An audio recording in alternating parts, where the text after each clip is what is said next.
All right, this is a kneeling tabletop, so I'm going to start in a kneeling position.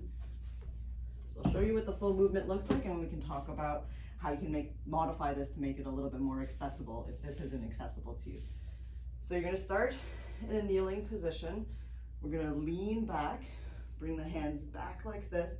Ideally, if you can, you're going to try to point the fingertips towards the back wall. And this is just going to help externally rotate your shoulders. But if that's not quite accessible to you at the beginning, you can have your fingertips pointing out towards the sides. So we're coming back like this. You want your wrists to be directly underneath your shoulders.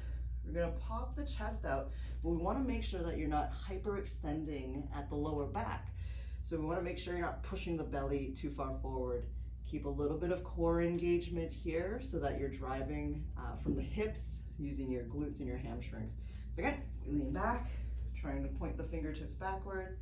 You're going to roll your shoulders back, keep your rib cage down with some core engagement, and then you're going to drive your hips up. So you're clenching your butt cheeks together to engage your glutes, pushing your hips forward, and then looking up towards the ceiling, and then come back down from here. Right? So you can either rep this out and move kind of dynamically through it, or you can hold a static position. So if you're warming up, I'd say just keep it dynamic.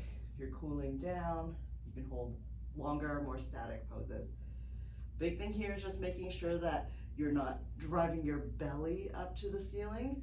That's why we want to keep that pelvic tuck, and then focus on driving the hips up. You may notice that you're not going to be able to go nearly as far up versus if you were to use your abdomen, but this way it ensures that you're placing the load on your glutes and your hamstrings, and you're not going to hurt your lower back.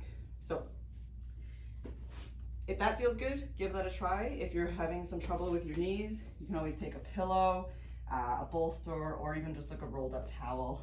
Place that just behind your knees here. That can sometimes make things easier. If you're having a hard time reaching with your arms back like this, you can use something like yoga blocks to bring the floor closer to you. So just make sure that they're equally placed, and then you would just do the same thing, but now you don't have to reach as far back. So this might be a really good starting point for you, and eventually work towards going back down all the way to the ground. Let's give it a try.